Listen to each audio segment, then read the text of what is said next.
શ્રુતિબેન,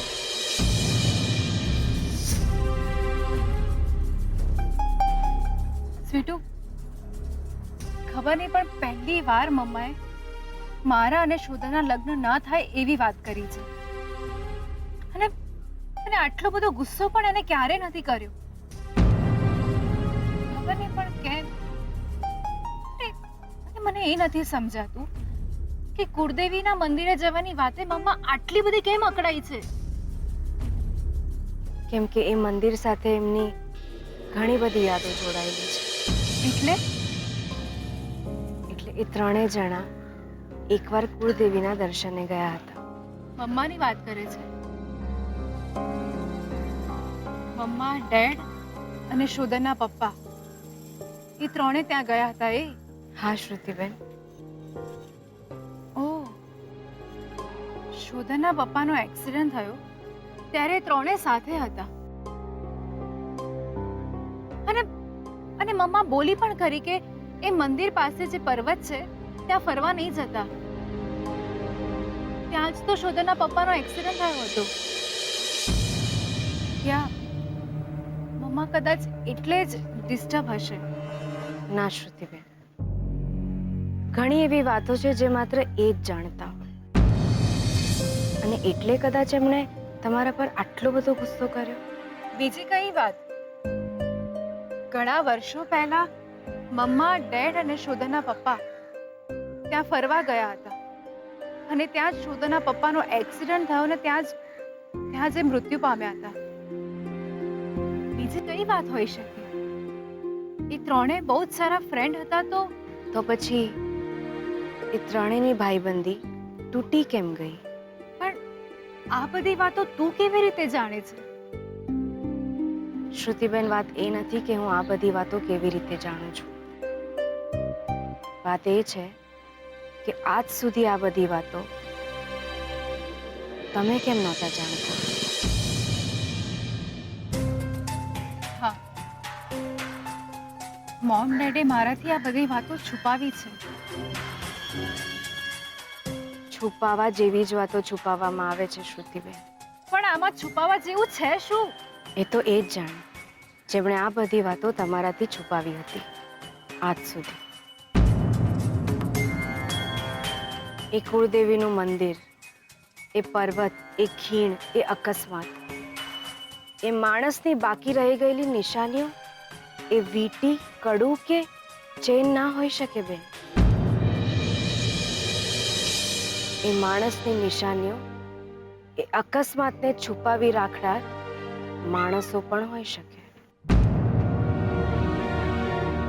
મને કંઈક અજુગતું લાગી રહ્યું છે.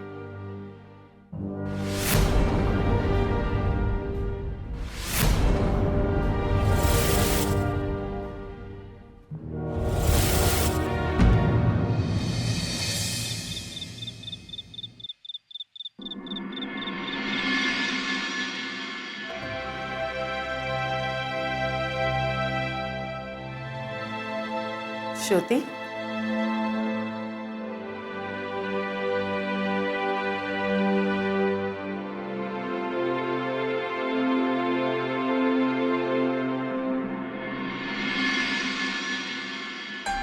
આમ સોરી બેટા, આજે મેં તારા ઉપર બહુ ગુસ્સો કર્યો ને. મમ્મા પ્લીઝ, ગુસ્સામાં પણ તું એવું ના બોલીશ કે મારા અને શોધના લગ્ન અટકી જાય. હા, મમ્મા તું જાણે છે ને કે મારી લાઈફમાં તારા અને ડેડ સિવાય માત્ર એક શોધન જ છે. બીજા કોઈ છોકરા સાથે મારે ફ્રેન્ડશિપ પણ નથી.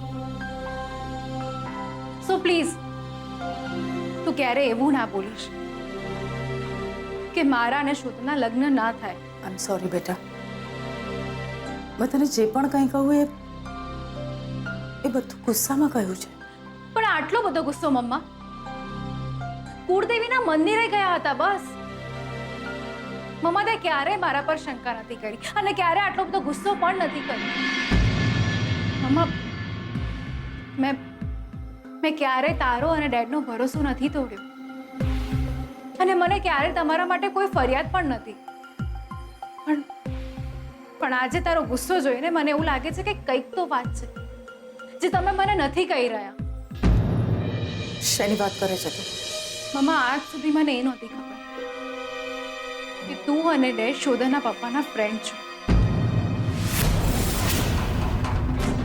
અને મને એ પણ નથી ખબર કે તમારી ફ્રેન્ડશિપ તૂટી શા માટે ગઈ. કુળદેવીના દર્શને ગયા હતા, એમાં આટલો બધો ગુસ્સો? મને મમ્મા એ નથી સમજાઈ રહ્યું કે જે પર્વત પર શોધાના પપ્પાનો એક્સિડન્ટ થયો હતો ત્યાં જવા માટે તું રોકે છે શા માટે? મમ્મા, વાત શું છે? શું છુપાવી રહી છે ને શા માટે? યુ નો ના મમ્મા કે તારા અને ડેડ માટે હું આખી દુનિયા સામે લડી.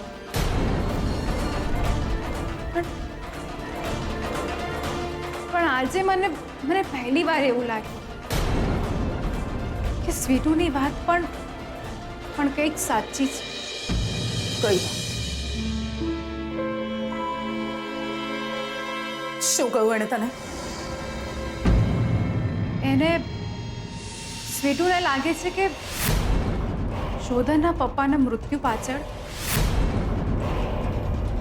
કોઈ ભેદ છે.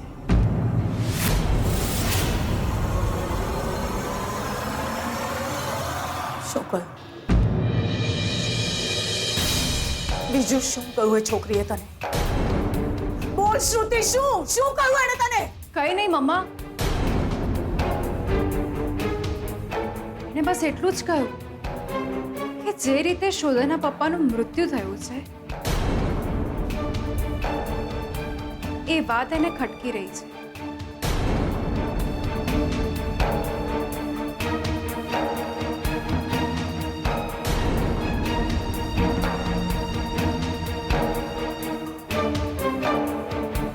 મમ્મા,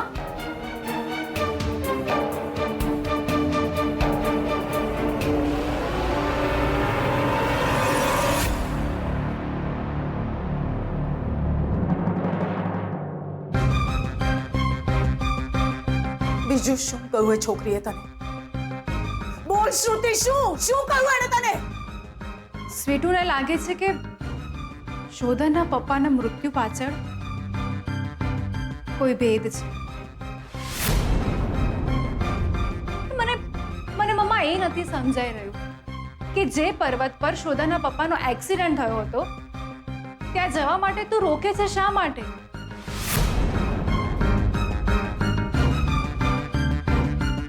શું છુપાવી રહી છે ને શા માટે?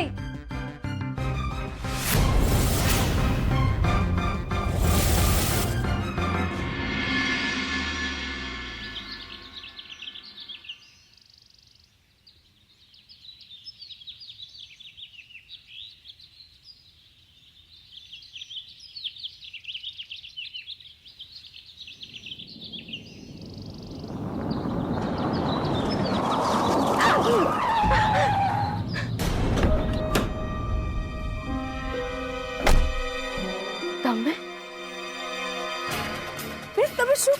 ચૂપ! બેન, મારી વાત તો સાંભળો. બેન, આ શું કરો છો તમે? ચાલ બેસ ગાડીમાં. બેન, મારી વાત સાંભળો બેન.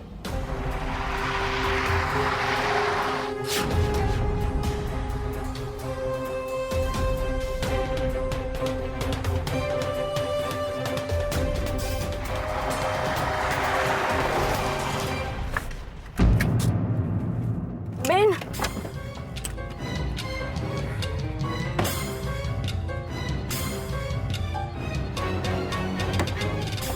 ઉતાર.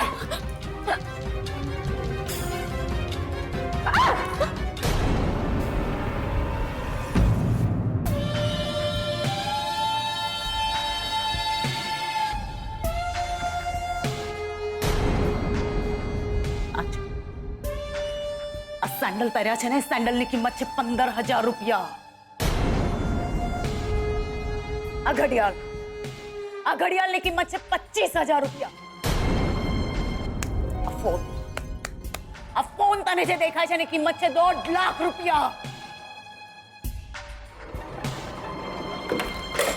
આ શોપીસ આ દેખાય છે તને? આની કિંમત છે 2.5 લાખ રૂપિયા. આ જો આખા ઘરમાં મારા જેટલા શોપીસ છે એની કિંમત થાય છે લાખો રૂપિયા.